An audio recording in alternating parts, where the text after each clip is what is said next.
desafio, né? Que é ser professor de arte. É histórico isso, né? A gente, apesar de sermos o professor mais amado, né? Porque quando eu costumo dizer que quando eu chego no portão da escola, eu já sou recebida por todo mundo. Professora, quer que carregue as coisas? Professora, o que a gente vai fazer hoje? Então, assim, é o momento mais esperado, é um acontecimento. Por outro lado, o professor de arte ele não é valorizado. A gente luta por um espaço dentro das escolas. A gente tem muita dificuldade com os materiais, né? Então, quando eu iniciei, eu gostava de trabalhos manuais, sempre gostei, né? E como eu ficava muito em casa, eu tinha muita habilidade, e aí, em um determinado momento, eu até participando de projetos na escola dos meus filhos, uma professora, né, falou assim: olha, por que você não faz a faculdade? Tem tanto, né? Precisa de professor de arte, mas né, vai fazer e tudo. Então eu busquei e iniciei, porque apesar de eu gostar muito, ter muita habilidade, para estar em sala de aula eu precisava ser habilitada, né? Então eu corri atrás, eu me formei na UNB, uma universidade muito boa, mas assim foi uma graduação muito teórica, eu não tive muita prática, isso faz muita diferença. Eu vejo, eu acompanho, né, o curso de vocês e vejo quanto é estimulante, né, para vocês, é interessante a universidade ter os laboratórios, ter o momento do fazer, né? Então, quando eu iniciei na faculdade, eu tinha habilidade, então para mim não foi tão difícil, mas para uma pessoa que não tem habilidade nenhuma, de repente ir para uma sala de aula, o aluno espera que em algum momento ele vai ter o fazer. E os meninos chegavam com as mãozinhas todas cheias de calo, menino de 13 anos, gente, cansados. E quando eu perguntava, nossa, mas você não veio semana passada? Não, professora, não deu tempo. Quando a van passou, o meu patrão não deixou sair porque estava atrasada as coisas. Então, assim, era outra realidade. Eles trabalhavam para ajudar as famílias. Eu me senti muito incomodada. Me senti incomodada também por não compreender o movimento, né, da escola do campo, por ser uma professora na escola do campo e não saber nada sabe, de como que surgiu, o que eles passaram, como que foi o processo, como eles lutam, né, para a resistência. Então, assim, é tão discriminado que quando você pega um projeto que é para uma cidade urbana e você não modifica ele para uma escola do campo, você está excluindo essa escola. Hoje, nós temos 20% dos alunos com internet e que, durante esse tempo de pandemia, conseguiram ter um contato com o professor. 80% não tem, 80% tem uma família em casa que não consegue ajudar nas atividades, que às vezes não são nem alfabetizados, e então eles estão lá. Então, o que assim, é urgente, eles precisam ter internet, depende de políticas públicas que pense que esse aluno, né, lá do campo, ele precisa ter acesso. Como que vai fazer isso? Isso aí, eles que lutem, né? Porque a gente, a partir do momento que tiver, nós, professores, mostramos durante a pandemia que nós somos capazes de nos reinventar, né? Nós somos capazes de fazer o investimento do próprio bolso, porque ninguém, gente, de escola da educação básica ganhou celular do governo, né? Nada. A gente usa o que tem, teve que comprar computador quem não tinha. Então, a gente mostrou que se o aluno tiver, nós vamos conseguir, sabe? Eu estava vendo que existe diferença entre educação rural e educação do campo, né? E assim, eu só não entendi muito bem se existem se todas as escolas assim que não são da cidade, como que tem essa divisão de ser do campo ou ser rural, né? Porque as escolas rurais, né, como a gente pode, assim, né, são escolas montadas devido ao agronegócio, né? Então é um outro tipo de pensamento, né, que nos tempos de hoje em dia fica mais difícil ainda, né? Introduzir arte de um jeito bom, ou o mínimo de educação mesmo, assim, né? Mas, tipo, qual a diferença, assim? Como você diferencia uma escola que tem educação rural a do campo, ou é meio que misturado? Na verdade, foi uma mudança de nomenclatura, né? Justamente por um olhar diferente. Então, aquela escola rural, né, que eles chamavam antes, ela é uma luta para que ela não exista. Sim. Justamente a escola do campo ela veio para né, para ocupar aí um espaço maior, um espaço de resistência, né? Fala-se muito de que eles entendam, compreendam o lugar deles, né, e valorizem o lugar deles. Porque o que acontecia na escola rural? Era que ela era tão discriminado que eles sentiam vergonha de falar que eu sou da escola rural. E Sabe? ele sempre visto como, tipo assim, uma pessoa que não sabe de nada, burro, né? Caipira da roça, assim, né? Tipo, como se fosse alguém que não fosse gente, assim, né? Olha, você fala uma coisa que me lembrou uma fala de uma aluna. E para você ver quanto tempo existe uma luta, e os meninos de 11, 12 anos ainda têm isso. Mas por quê, né? Porque não muda, vão nascendo e continua com esse mesmo pensamento. No meu último horário, eu sempre levo eles para um espaço lá debaixo da árvore e a gente fica lá esperando a van.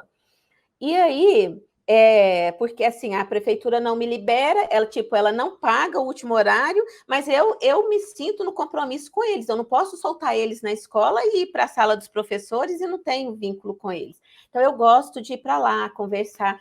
E aí tem os brinquedos, né, que sobe. E eu falei para a menina, falei assim, desce daí que você vai cair. Aí ela falou assim para mim, professora, nós é da roça. Nós não é menino bobo igual da cidade, não. Nós é acostumado a subir mangueira. Aí eu falei para ela: ah, sim, então quer dizer que da roça não quebra, não tem perigo, sabe? Porque assim, eles se acham totalmente diferentes. Eu entendi que ela quer dizer que eles são mais aventureiros e tudo mais. Em outras questões também eles sentem, sabe? O contrário também, tipo, quando eles é muito raro vir para Uberaba. Mas se tem tudo a questão do interesse, né, gente? Quando tem o interesse do poder público, porque fez um festival de alguma coisa, aí traz duas crianças, né? Aí eles trazem. Nossa, quando eles chegam no lugar, eles ficam assim perto da gente, como se eles estivessem com medo, sabe? Porque eles não estão. Então, assim, mas não por eles têm potencial incrível, eles são super, sabe? Mas não estão acostumados. Então, eles se sentem menos, vamos dizer assim, né, menores do que os meninos da escola urbana. E os meninos das escolas urbanas também ficam criticando eles, né? Ah, esses aí são lá os da roça. Fala. Mas O da roça é sempre ligado a uma coisa só braçal, né? Não pensa. sim. E o pessoal da cidade é quem pensa, que sabe as coisas, quando eles sabem tanto quanto, né? E assim, gente, uma questão que me preocupou muito com essa escola é que, como as fazendas são distantes, as famílias são muito simples e as mães ainda pensam que o mundo tá lindo, sabe? Que o menino não mente, que ele vai para o coleguinha. E nas minhas aulas, eu cansei de ouvir eles contando as histórias de final de semana que vão para os assentamentos, que bebem, sabe? Que usam droga. Então, assim, não é porque eles são alunos da escola do campo que eles estão livres de tudo, não. E eles precisam, sabe, que a gente tenha um olhar diferenciado justamente para ajudar.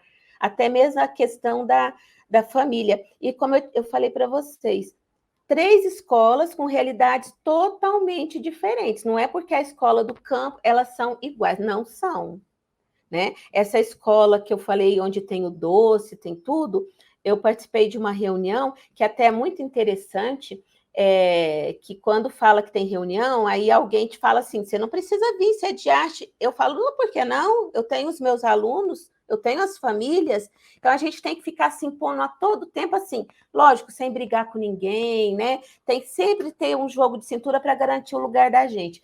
E nessa reunião, uma mãe falou, eu falei, olha, eu sou a professora, né, Ana Raquel, eu sou a professora de artes visuais deles. Aí uma mãe falou assim, é para você que ele tira as fotos? Outro dia ele falou assim para mim, mãe, me empresta seu selo, chegou do trabalho, ela falou, ele chegou do trabalho, que ele trabalha com o pai dele, e aí ele tomou banho e falou assim, me empresta o celular que eu tenho que tirar umas fotos para a professora, sabe? Quer dizer, a família participa também. Eu acho que o ideal, sabe, Tamires, é que a gente tivesse, o professor de arte, ele teria só 2 escolas, por exemplo, né? Porque, como são poucas aulas, você trabalha em muitas escolas. Então, se você conseguisse, né? Se conseguisse ficar, poxa, que fosse 2, a gente conseguiria fazer um trabalho bem melhor, contribuir bem mais, porque acaba que você fica tão sobrecarregado com as questões burocráticas, né?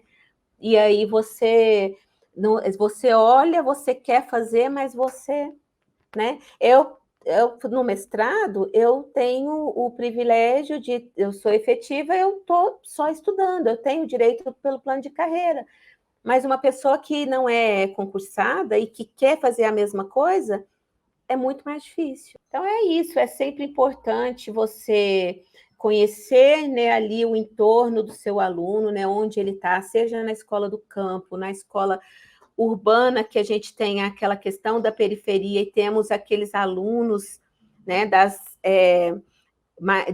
as escolas mais centralizadas, eles infelizmente chamam de escola referência, né? E por que que a escola referência não pode ser a escola da periferia, né?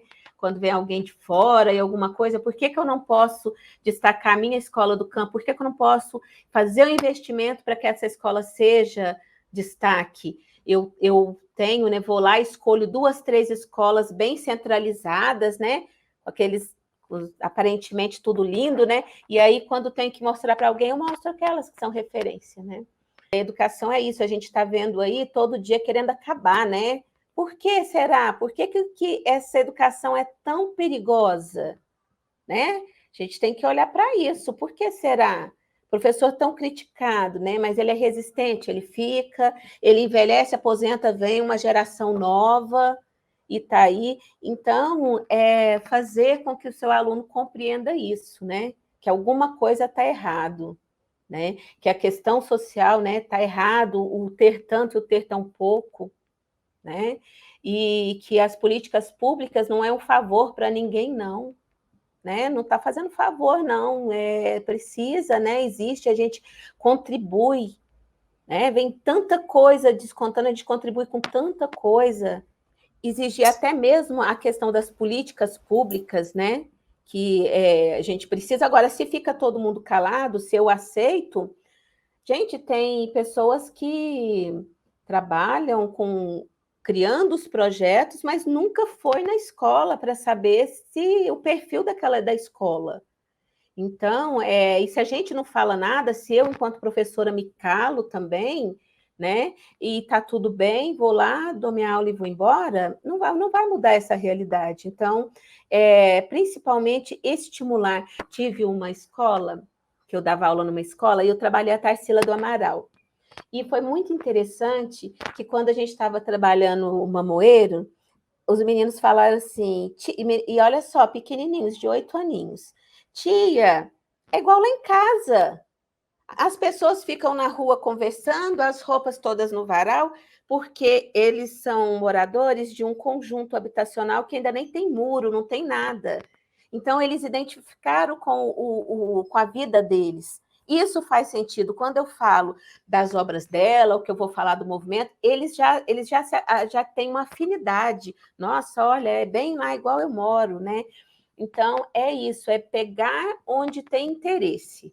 porque a hora que partiu do interesse, você tem potencial para correr atrás. É importante também o professor não parar no tempo, né? Porque senão fica aí essa questão da história, né? Dificilmente você vê um menino falar que gosta de história.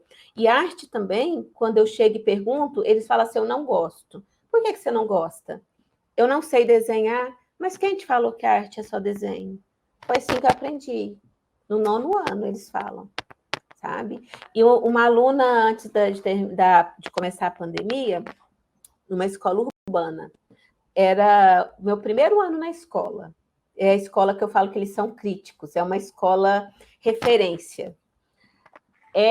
Ela falou assim, gostei das suas aulas, você me faz pensar, eu gosto de professor que me faz pensar. Você e o professor de ciências faz pensar. Olha, você vê, de um tanto de professor, ela tirou 2 que faz pensar. Eu não achei que eu tinha, era uma exceção, eu achei que assim, todo mundo estava fazendo todo mundo pensar.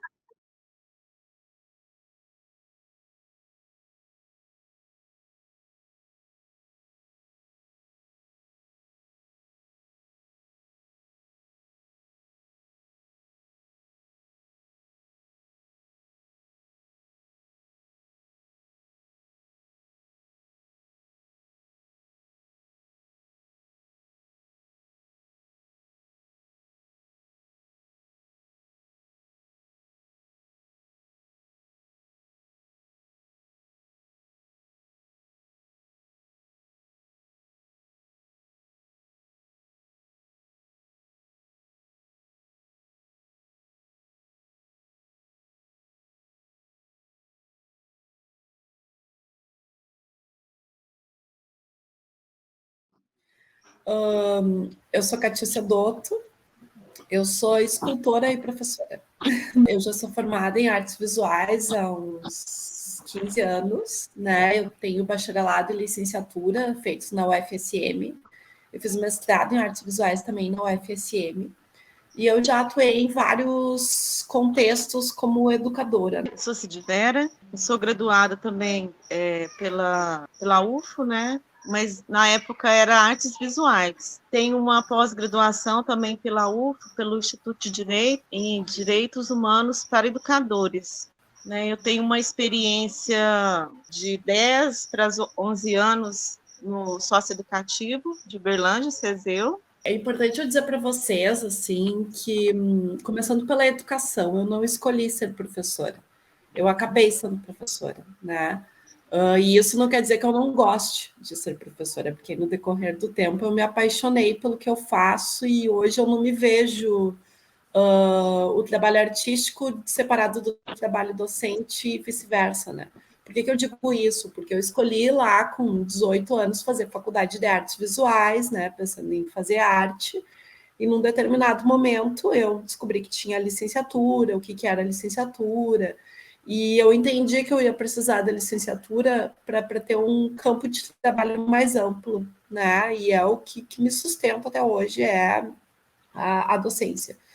E aí teve um momento que eu me apaixonei tanto pela docência, pelo curso da licenciatura, pelos projetos, né, que eu até deixei a escultura um pouco de lado. E aí depois, sim, eu comecei a levar as duas ali, né, elas em conflito às vezes, porque uma rouba tempo da outra, né, mas também em colaboração, assim, todo o meu trabalho artístico, os meus projetos como artista, eles visam, né, o público, eles visam uma formação de público, e a minha docência ela está totalmente ligada a essa paixão que eu tenho pelo campo da arte, né? E a querer que as pessoas se apaixonem pelo campo da arte. E me ligaram dizendo que tinha uma vaga. E eu fiquei super feliz, né? Queria trabalhar mais. E essa vaga, e a mulher me disse bem assim no telefone, eu nunca vou esquecer, mas é para a escola de surdos. Provavelmente ela estava esperando receber um não, né? E, nossa, eu fiquei super feliz na hora. Eu disse assim, nossa, que legal, uma coisa diferente, né? Aí a pessoa que me ligou lá do RH disse assim, olha, mas não te preocupa, porque vai ter intérprete de Libras. porque eu falei que eu não sabia Libras, né? O intérprete era também uma pessoa surda que trabalhava ali, que ele ouvia um pouco e ele ia me dar uma ajuda. Turmas tinham alunos com surdos profundos, né? Que só compreendiam Libras, e outras turmas tinham alunos que tinham um resto auditivo, então, que foi quem me ensinou Libras, né, no primeiro momento. Então, era uma aprendizagem cotidiana, sim. Essa escola é uma escola estadual e eu saí em 2018. Vocês sabem quanto que ganha um professor estadual de 20 horas no Rio Grande do Sul? 700 e poucos reais. Esse é o salário que entra na conta. Foi bem triste para mim, assim, sair para ir para a escola municipal por melhores condições de salariais mesmo, né? E essa precarização, assim, tem a ver com isso que eu falo para vocês, né? Porque existe uma escola especial para surdos, não existe um preparo, né? E o próprio Estado tem toda uma burocracia, um processo que as pessoas praticamente são jogadas para trabalhar lá, né? Elas não são preparadas para trabalhar lá. Então, dependendo se tu não tem a vontade de aprender, de pensar que a metodologia vai ser diferente, tu vai estar lá só, né? Não vai estar contribuindo com o processo educativo daqueles alunos, assim. Existe, mas é uma escola precarizada e escola que sofre ameaças constantes de fechamento, porque ela acaba sendo uma escola cara para o Estado, né? O Estado ele não vê investimento, ele vê lucro, né? Aconteceu tipo que por um acaso mesmo. Estava no primeiro ano, né, da graduação e surgiu essa oportunidade. Eu peguei essas 3 aulas e não tinha experiência nenhuma pedagógica, nada. E fui aprendendo. Os 5 primeiros anos, assim, foram bem difíceis, porque não tinha liberdade praticamente nenhuma, não tinha acesso a materiais concretos, então era muito assim precário. Depois, quando eu consegui aprovar uma lei de incentivo, começou a ter uma certa autonomia assim de materiais para poder convidar também oficineiros para poder estarem dando cursos lá para eles. Nesse tempo todo eu tentei fazer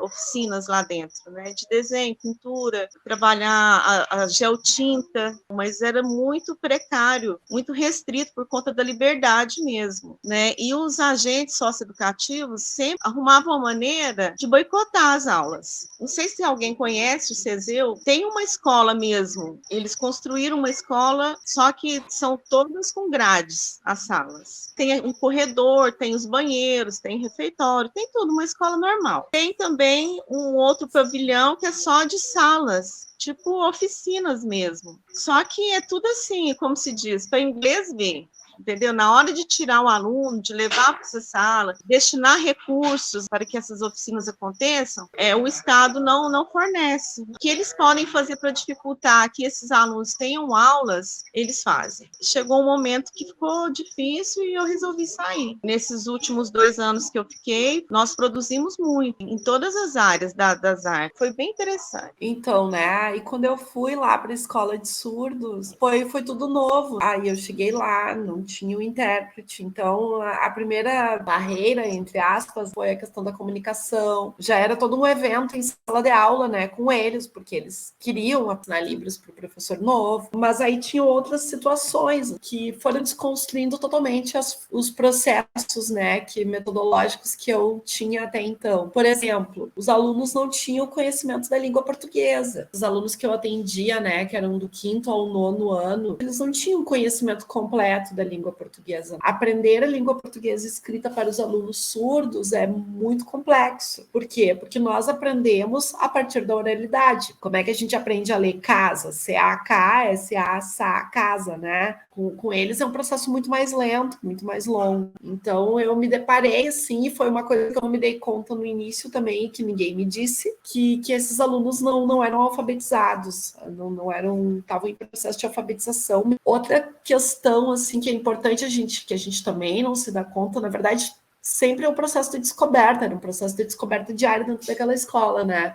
Mas a maior parte das coisas que nós, ouvinte, aprendemos, a gente aprende através da escuta. Só lá dentro que eu fui me dar conta de como esse processo da oralidade é importante na nossa aprendizagem e que eles não têm. A gente tem ali com os surdos questões assim, que às vezes eles viam coisa acontecendo na televisão e eles chegavam na escola perguntando. Sempre alguém tinha que mediar. Em geral, as famílias da escola ali, elas não eram alunos de famílias assim estruturadas, que os pais pudessem aprender Libras ou que se interessassem por aprender Libras. Nós tínhamos alunos que às vezes eles só tinham comunicação na escola, eles não tinham comunicação em casa. Imaginem vocês assim, desde questões muito cotidianas sobre higiene, sobre sexualidade, sobre essas coisas que a gente vai aprendendo, ouvindo nossos colegas na escola, que às vezes são coisas que a gente nem fala em família, mas que ali, quando a gente está, né, nas séries iniciais, a gente vai aprendendo, conversando. Não, eles têm um bloqueio, né, dessa aprendizagem do cotidiano. Então, imaginem, né, como que tu vai lá falar de arte, né, que aí são alunos que também nunca tinham frequentado um espaço cultural, para alunos que às vezes não sabem nem o que está acontecendo do que eles estão vendo na televisão. Então era muito complexo, são muitas questões que envolviam assim de compreensão de mundo, né, que eles precisavam, então de mediação de mundo, digamos assim. Também, né, tinha essa questão da precariedade de materiais, né? Lógico que os alunos eram de famílias pobres, então muitas propostas artísticas não eram possíveis, né? Mas daí foi toda uma reinvenção assim da minha metodologia, né? Tentando dar conta dessas questões.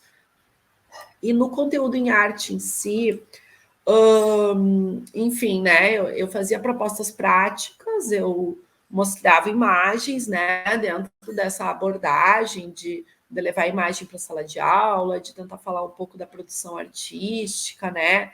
Mas uma das coisas que eu procurava fazer sempre era levar eles para os espaços culturais. E aí nós tínhamos um outro desafio gigantesco. Por quê? Porque a gente não tem acessibilidade na maior parte dos espaços culturais da cidade de Santa Maria. Então, por exemplo, no meu primeiro ano lá, era ano de Bienal do Mercosul, acho que vocês já ouviram falar da Bienal do Mercosul, que acontece em Porto Alegre, e eu fiz uma rifa, os alunos venderam a rifa, a gente locou um ônibus e fomos para Porto Alegre, fomos para a Bienal do Mercosul, fomos, né? E eu ia com o meu grupo de surdos, eu mesma fazia, né? Eu e as colegas que se dispunham, assim, a gente interpretava, né? E a gente via, assim, me doía bastante porque eu via que incomodava, né? Incomodava muitas pessoas que estavam lá, a presença das pessoas surdas, assim como eu fazia isso com uma outra escola de periferia. E eu estava lá sempre com os que eu podia com os surdos para mostrar, olha, vocês não estão dando acesso a essas pessoas, né? Se não for eu aqui ou a outra professora, eles não vão ter acesso.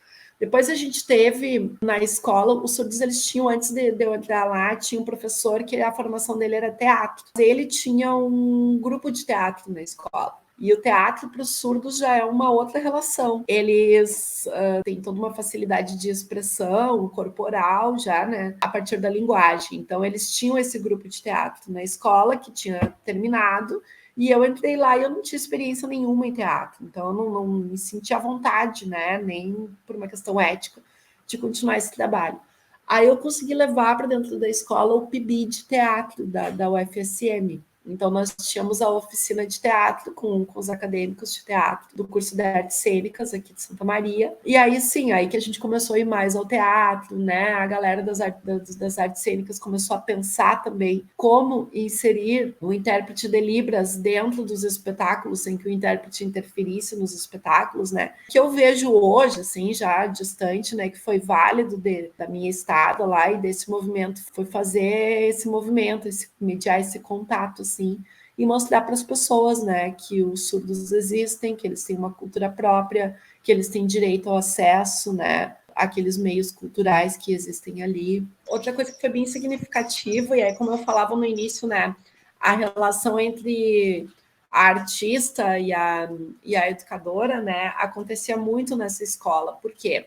Porque, então, desde 2013, eu participo de eventos fora do país para fazer escultura. São simpósios de escultura. Então, eu fico 15 dias, às vezes, uma semana, 10 dias, né, fazendo uma escultura em outro país. O Brasil tem poucos desses eventos por a gente não ter tanto financiamento, né? E aí, gente, cada vez que eu saía, eu era autorizada a sair pela escola, né? Os meus colegas me substituíam. Quando eu voltava dessas viagens, então, eu chegava a ficar uma semana, assim, dando aula sozinha para todos os alunos. Eu queria expandir, né, ampliar para eles essa experiência que eu tinha tido de não só de arte, né? Eu falava do processo artístico que eu tinha vivenciado, mas principalmente da experiência cultural. Então, e isso é uma prática que eu faço até hoje, mas lá era muito mais intenso, assim, eu viajava tirando fotos, comprando objetos, né, que fossem relativos à cultura daquele país. Depois, assim, eu fazia em sala de aula, né, uma apresentação, assim, sempre com imagens para que eles pudessem compreender mesmo do que eu estava falando. A gente juntava vários professores, então a gente acabava fazendo uns aulões, assim, que duravam, sem mentira nenhuma, às vezes durava uma semana e meia, e eu trazia objetos. Então, para eles era muito importante, assim, essa coisa, né? E chamava muita atenção deles. Por exemplo, eu estou falando de determinada cultura indígena, eu trazia esses objetos, né? Eu criava todo um acervo, comprava, e eu trazia o objeto para eles experimentarem. Eu estava falando de escultura em madeira, né? Eu levava os formões, eu levava a motosserra que eu uso, eu ligava para mostrar para eles. Como era uma escola, né, com poucos alunos, assim, a gente tinha esse tempo diferenciado e a gente sentia que era bem significativo para eles, né? Mais do que tu ficar ali dizendo que era expressionismo, surrealismo. Lá era totalmente diferente de uma escola formal. Tinha uns alunos de 13 a 21 anos e eles eram agrupados pela série mesmo, mas às vezes misturava tudo. O planejamento que eu fazia das aulas, às vezes eu não conseguia cumprir. Eu sempre tinha que improvisar, então tipo assim, um plano B. Às vezes os alunos já vinham, fora as dificuldades deles, assim, de gênio, de questões psicológicas, sabe? Ainda tinha as dificuldades de convivência entre eles. Então era um desafio, porque às vezes eu entrava dentro da sala e eles mal olhavam para mim. No começo, por exemplo, como eles ficavam divididos em alojamentos diferentes, e eles estavam lá, por exemplo, há 3 meses, convivendo só com esses alunos do mesmo alojamento. Tipo assim, eles conviviam lá tinham 180 alunos. E geralmente eles conviviam num ciclo de 10 a 12 alunos por alojamento. Ficavam assim 3, 4 no quarto deles, assim. Quando juntava, pegava um aluno de um bloco e juntava com alunos de outros blocos, eles ficavam muito eufóricos, porque eles queriam compartilhar, entendeu? O que eles estavam vivendo ali, o que eles tinham feito lá fora daquele ambiente. Eles tinham necessidade de contar o que estava acontecendo e como eles foram parar naquele lugar. Então, eu entrava dentro da sala e eu não conseguia dar aula para eles, porque tudo que eu falava era muito desinteressante, sabe? Sem ter um material que fosse interessante para eles. Então, isso aí, no começo, foi muito complicado. Mas, com o passar do tempo, eu fui fazendo uma certa amizade com eles passaram a me respeitar, a me considerar mesmo, porque eles nunca faltaram com respeito com a minha pessoa, sempre me respeitavam. Mas eles não faziam nada que eu propunha, nada, nada, nada, sabe? Porque era muito mais interessante para eles saber o que o colega dele estava fazendo lá, quando ele tinha ido embora e quando ele tinha voltado. Por exemplo, tinha aluno que entrava lá com 13 anos, aí ele ficava lá 3 meses, saía. Ficava 2 semanas na rua, voltava, sabe? Às vezes ele ficava 6 meses na rua e voltava, então era muita informação para eles passarem entre si. E aí eles não queriam saber de aula, mas no caso das aulas de artes, com o passar do tempo, eles foram se interessando, porque eu me mostrava muito interessada neles mesmo, sabe? Eu queria saber o que estava acontecendo, o que eu poderia estar fazendo para chamar a atenção, para eles se interessarem pelas aulas. Com o passar dos anos, eles foram me conhecendo também, então foi ficando assim mais fácil.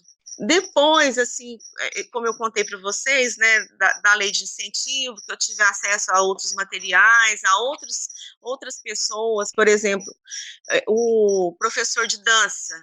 Nossa, eles adoravam dançar. E outro detalhe é que esses alunos são aqueles alunos que nunca conseguiram assistir aula em escolas formais. Depois que eles tiveram acesso, né, a esses outros materiais, outros profissionais, eles passaram a se interessar.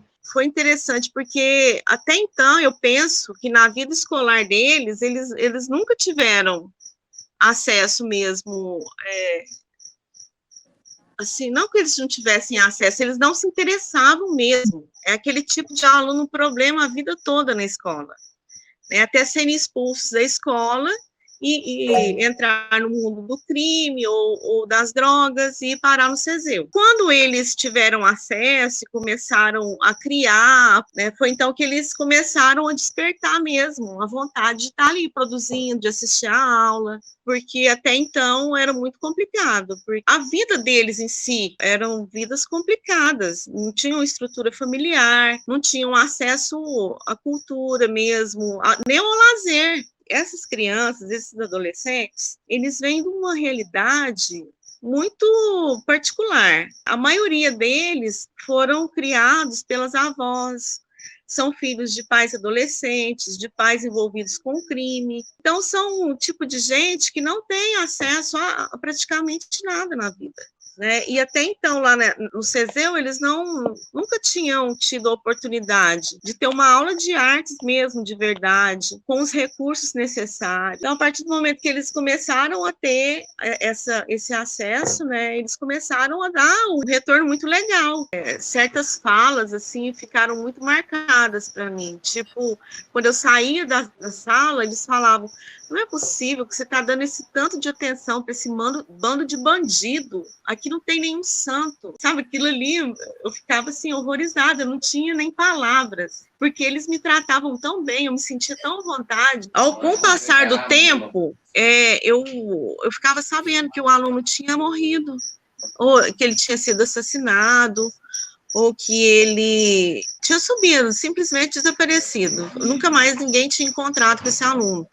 Ou então que ele tinha, como eles diziam, ido de bonde para o sistema prisional mesmo. Quando eles completavam 18 anos, eles não chegavam a ficar 2, 3 meses fora. Eles já entravam de novo, porque a realidade deles era só aquela ali. Eles não tinham outra opção. Eu posso falar assim, porque imagina, meninos de 16, 17, 18 anos, que saem do socioeducativo, chegam na casa deles, aí tem todas as dificuldades sociais lá, falta de alimento, não tem um dinheiro para comprar um tênis bacana, uma roupa legal, entendeu? Eles são marginalizados, todo mundo ali no bairro sabe que eles roubaram, que eles mataram, tudo que eles fizeram, sabe? Então, ninguém dá oportunidade. Então, o que eles têm a fazer mesmo, quem acolhe, quem abraça, é o crime. Então, é aquele ciclo de ida e volta, e muitas vezes a morte. A violência que a gente sofre no Brasil, quanto educadora, ela vem do governo, né? No meu caso, na minha experiência no Estado, como eu falei no início, foi do governo estadual, né? É do governo que precariza a educação, que precariza salário de professor, que precariza espaços, né? Que não dá estrutura para uma escola funcionar, que a gente acaba dando aula em escolas que chovem dentro, ou escolas que a gente tem que, né, fazer festinha, juntar dinheiro para poder comprar o mínimo para uma escola funcionar, que sofriam violência nos alunos surdos, né? Mas, assim, só por ser surdos, eles já eram marginalizados, muitas vezes marginalizados dentro da própria família. E aí, junto com a surdez, imaginem que a gente tinha N problemas na casa dessas crianças, né? Desde crianças que conviviam com tráfico de drogas, desde crianças que viviam com com violência sexual dentro de casa, né, o que é muito comum, assim, e violências, assim, deles não terem o direito à educação. Um aluno de, sei lá, 14 anos, ele deveria ter, a mãe dele chega lá na escola, né, ela não sabia Libras, enfim, eu acho que ela, se não me engano, ela coletava resíduos, né, era catadora, e só para vocês terem uma ideia da condição da família, né? E ela chegou dizendo que ela ia internar o menino, que o menino tinha ficado muito violento no final de semana, tentou bater no irmão. Aí a professora chamou o menino, que ele era um tanto assim, né? Não era um dos. Ele tinha uma certa agressividade nas ações dele, assim, mas enfim, não uma agressividade de agredir alguém, né? E aí a professora, falando em Libras com o menino e com a mãe, conseguiu entender o que tinha acontecido. O menino tinha juntado um cachorro de rua, tinha levado o cachorro para dentro de casa, que ele queria cuidar. O irmão chutou o cachorro para fora de casa, só que todo esse processo sem comunicação, né? E o menino sem entender nada, não sei se chegou a agredir ou se bateu, derrubou as coisas. E aí a mãe chegou lá, né, já com esse discurso: vou ter que internar esse menino porque ele tá fora de controle. Então, só para vocês terem uma ideia, assim, do contexto, né, da maior parte dos alunos ali, assim.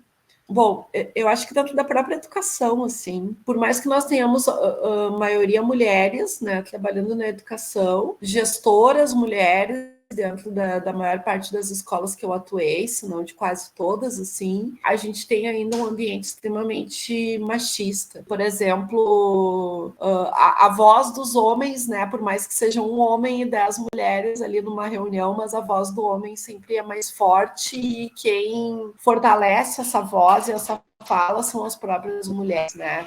E não era tanto por parte dos alunos, não, gente. Eu falo muito mais por parte das equipes, né, de gestão mesmo das escolas. Eu tinha muita dificuldade de estar ali por ser mulher. Faltava muito respeito pela questão do machismo mesmo, estrutural, e pela própria condição de estar ali, meio que sem liberdade mesmo, junto com os alunos. Ali é um ambiente que não é propício à educação. Não são bandidos, eles são adolescentes em conflito com a lei. Como eles vêm de famílias extremamente desestruturadas, aí eles chegam lá no sistema e não esperam encontrar pessoas que vão tratá-los com respeito, até mesmo com carinho. Eu tinha carinho por eles. A arte é uma profissão e o artista deve ser valorizado, e valorizado financeiramente. E a gente tem uma cultura contrária a isso no Brasil. A gente tem a arte utilizada como um acessório, né? Uma persistência minha seguir produzindo. Então, é bem isso. Eu dava aula 3 dias na semana e os outros 2 dias eu passo enfiada no ateliê, e os dias final de semana também. Eu acredito tanto na arte, eu gosto tanto,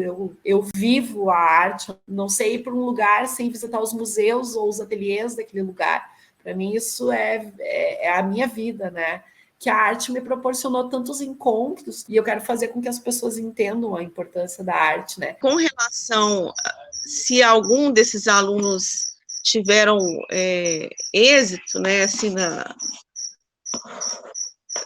educação, lá tem muitos casos de alunos que passaram para o IFTM, entendeu? Que foram fazer curso técnico. Muitos alunos que pontuaram no Enem. No entanto, alguns desses que poderiam se matricular numa universidade, eles nem chegaram a se matricular. Eles tiveram a oportunidade de fazer a prova do Enem ali dentro do CESEU, mas porque a rede social fez a inscrição, as provas aconteceram ali dentro do CESEU, eles já estavam lá, e eles foram lá e fizeram a prova e se saíram bem. Mas depois, quando eles saíram, eles não se matricularam em nenhuma universidade. E se matricularam, que eu sei desses anos todos, 2 alunos chegaram a concluir o curso, mas muitos passavam, sabe, no Enem, tiravam pontos para entrar na universidade, e muitos foram para a escola agrotécnica, mas eles não concluíam, eles não tinham estrutura fora do CESEU para poderem frequentar uma escola. Realmente, o mundo do crime, ele dá muita grana, então eles acabam voltando para o crime. E a maioria não consegue mesmo a colocação formal, eles não vão. Uma por conta de não ter uma disciplina mesmo, de cumprir um horário, e outro porque os salários são baixos e no crime eles recebem muito mais, eles ganham muito mais dinheiro. É lutar para que a educação pública continue sendo gratuita e de qualidade, né? Porque se esses alunos da Cidivera e que ingressaram na faculdade, eles não conseguem finalizar, é por quê? É porque eles não têm, óbvio que eles não têm uma estrutura familiar, eles não têm uma estrutura fora. A educação pública tem que dar essa estrutura. A gente vê nessa fala dela a importância da assistência estudantil, a importância da assistência, né, moradia, assistência psicológica, enfim. Eu sou fruto da educação pública, tudo que eu tenho na minha vida, quanto pessoa, né, de conhecimento e base, de situação econômica, é graças à educação pública gratuita. Então, eu acho que agora é o meu dever lutar para que ela se mantenha e mais pessoas possam ter esse acesso.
Olha quem tá aqui, outra vez nós, é o Switch na produção, vai nem na voz. Depois que eu comecei a mexer com edição de vídeo, com animação, né, com motion graphics, comecei primeiro para trabalhar mesmo, na empresa, e aí eu aprendi a ferramenta e comecei a fazer algumas coisas, né, então tô fazendo meu álbum inteiro, que não saiu nada ainda, mas toda a parte visual eu tô assinando também, e aí eu fiz essa que chama Hell Yeah, e aí nos trabalhos de clipe já é uma coisa mais complexa, hein? Então eu nunca meti a mão tanto, no máximo participar com a galera. Então, foi uma censuradinha de leve. No máximo participar com a galera, porque também tem essa troca do ambiente artístico, né? Tipo assim, por eu estar cantando aqui, fazendo artes, cara, todos os meus clipes foi de gente que é amigo, assim, nunca fui para um desconhecido entrar em contato para fazer um clipe, então sempre foi um processo criativo de pensar a ideia junto, isso eu sempre participei, assim, mas esses videoclipes mais trabalhados foi sempre na mão da galera, assim, tipo esse Embaixo d'Água com a Natânia, foi loucura total, foi com as meninas do Moviola, e aí eu tive dois parceiros bem importantes nessa caminhada, que eles fizeram artes também, o Kane e o Lucas Orsini. O Orsini ainda está no curso, ele ainda está fazendo, o Kenny formou junto comigo. Eles tinham uma produtora, eles moraram juntos um tempo, eles tinham uma produtora chamada Mexido Filmes, de audiovisual. E aí eles fizeram o clipe Tristeza Camará, fizeram Não Será Por Acidente, e, enfim, diversas outras coisas. E aí foi através do Kenny que eu comecei a trabalhar com ele, ele me ensinou como usar o programa para fazer as animações, então eles, nessa caminhada dentro do curso, foram me aplicando em várias coisas, e a gente foi trampando junto. Então, sempre um processo meio coletivo também. Cara, se não fosse eu à frente da comunicação visual do meu trabalho todos esses anos, eu não sei o que eu ia fazer, mano. Ia ser um negócio medíocre, tá ligado? Porque a gente não tem, a realidade é que você não tem grana pra investir nisso, fora toda a despesa, fora todo o gasto. Então, nossa, mano, eu poder fazer toda a divulgação visual do meu trabalho, por mais que seja cansativo pra caramba, porra, é um privilégio muito grande para outros artistas, outros músicos que não têm essa outra linguagem, essa outra formação, tá ligado?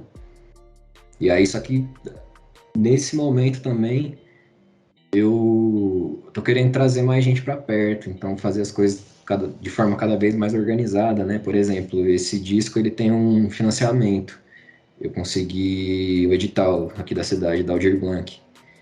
E aí, tendo uma verba, você não precisa fazer tudo, né? E é até interessante trazer a visão de outros artistas visuais, né? Então, um outro amigo, o Érico Teodorak, não sei se a Tamires já deu alguma aula para ele, mas ele tá no curso ainda. E ele é um ilustrador, assim, foda que entrou comigo, aí a capa é ele que tá fazendo, já fez, né, na verdade. Então, também esse rolê, assim, isso é legal, mas também, pô, é legal eu entregar a ideia para uma outra cabeça e ela vai traduzir isso na imagem, tá ligado?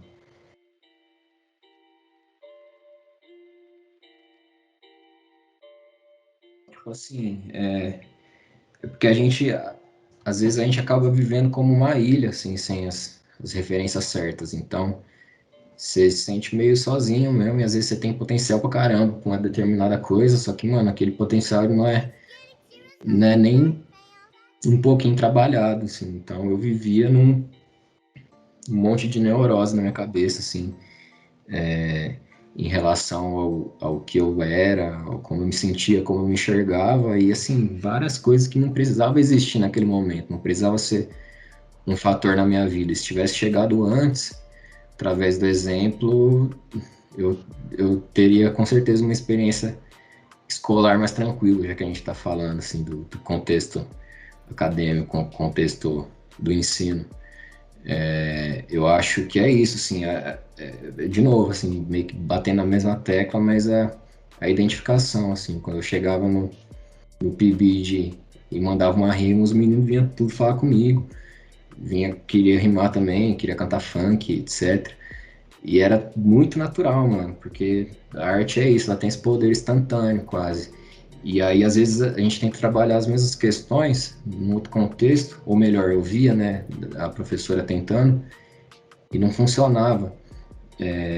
Por exemplo, uma vez ela queria trabalhar, assim, muito mal trabalhado, um nem lembro o que é, mas alguma questão relacionada à cultura afro-brasileira, assim, meio que enfiando os meninos sem contexto para pintar uns padrão étnico, assim, pá. E aí, aquela bagunça na sala, como sempre, mano.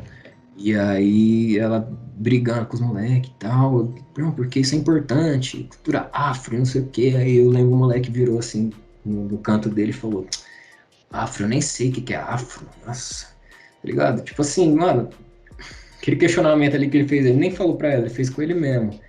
Mostra que, tá ligado? Não tá chegando do jeito certo, assim, sabe? Não tô falando que ela tem que cantar rap, tá ligado? Mas para dar uma aula boa. Mas é isso, assim, essa conexão que eu mostro que eu sentia que existia nesses momentos, eu vi que ali não estava existindo de forma nenhuma.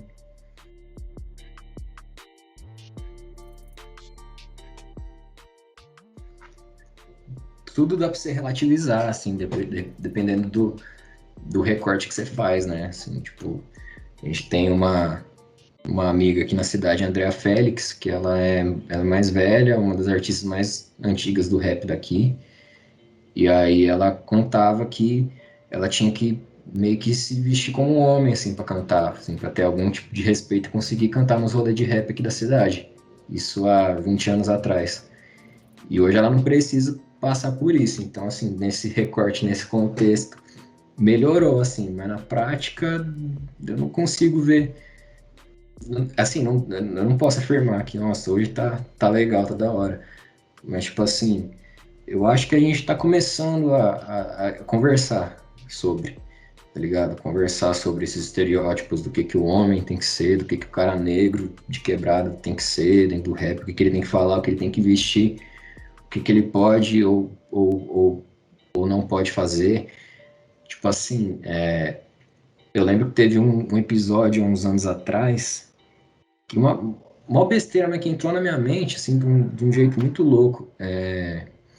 Um moleque aqui do rap da cidade, do rap não, mas enfim, um amigo nosso, um conhecido nosso, postou um negócio na internet, assim, falando, tipo, nossa, por que esses caras rimando em beat fofinho, esses flor no beat, não sei o que, rap pesado, para com isso. Enfim, aquele tipo de comentário de internet, assim, mano, aquilo entrou na minha mente de um jeito que vocês... É uma besteira falando assim, eu fiquei tipo, nossa, velho, será que meu som não tá pesado o suficiente? Será que eu tô passando vergonha? Aquilo ficou um tempão, tá ligado? Eu acho que hoje a gente já tá entendendo que, mano, cada um tem sua linguagem, mano, e é isso, não cabe mais esse tipo de ideia. Então eu acho que nisso a gente tá evoluindo e começando a conversar sobre algumas coisas, começando a conversar sobre o quanto o protagonismo ainda é extremamente masculino aqui, mas, cara, tem muita coisa para andar, muita coisa para avançar mesmo.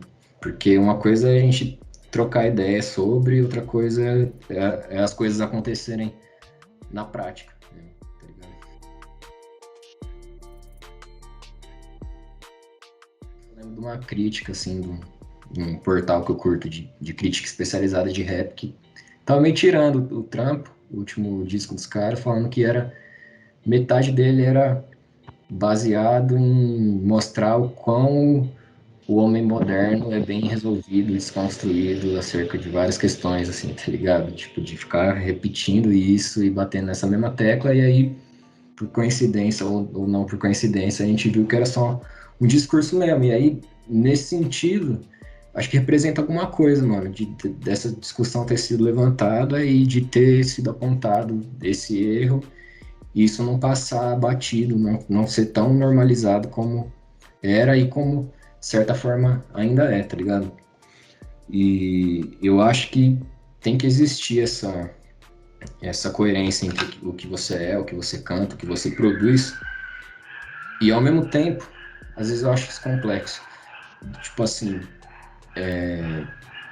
eu acho que às vezes isso é limitante artisticamente, tá ligado? E aí eu não tô falando de questões éticas, né? A gente tem que ser ético e íntegro, tá ligado? Mas principalmente no rap, mano, por ter essa relação com o social e com o político, às vezes eu acho que as pessoas aprisionam um pouco as produções em você é tal coisa, então você vai falar sobre tal coisa, tá ligado? E às vezes eu acho que isso tira um pouco da margem e da riqueza do personagem, mano, da construção, narrativas, etc, etc. Eu acho, especialmente no rap, isso às vezes militante, mas lógico, militante não, limitante. Mas claro que eu não estou me referindo a questões éticas, né, questões de opressões e etc. E aí eu estava falando sobre isso, né, e a sua questão acho que levanta esse rolê do discurso e da prática, né. Então, por exemplo, um cuidado que eu acho da hora o meu trampo. Desde o início, eu, um pouco naturalmente, de uns tempos para cá, de forma mais consciente, eu fico pensando se eu trampo com mina, por exemplo. Ou se eu só tô fazendo coisa com cara, se eu tô chamando homem para trabalhar comigo, assim. Então, sempre que eu realizar alguma coisa em coletivo, principalmente na área do audiovisual e tal, eu tomo esse cuidado para ver o quão plural tá sendo essa galera que eu tô chamando para trampar. E aí, na real, isso eu entendo que vale mais do que no discurso das minhas músicas eu ser 100% correto, tá ligado? Eu posso não ter nenhum deslize, e se eu não tiver nenhum cuidado na prática com as minhas relações no dia a dia, não adianta nada eu não ter nenhum deslize na caneta, tá ligado? Diz ética pra tu, é ser legal com seus e o resto denegrir. Falo de respeitar, nem falo de se unir. Nós troca soco enquanto Michel Temer ri. Na track reunir, é conexão do Vine boladão com baile pancadão na rua do Dão. Se liga, fortaleça os artistas que cê tromba no peão. Então acima brota, na melhor batida é que eu cheguei foda e o Jean é zica. Vitória pra mim vai ser o seguinte: o dia que meus mano passa longe da Caolink.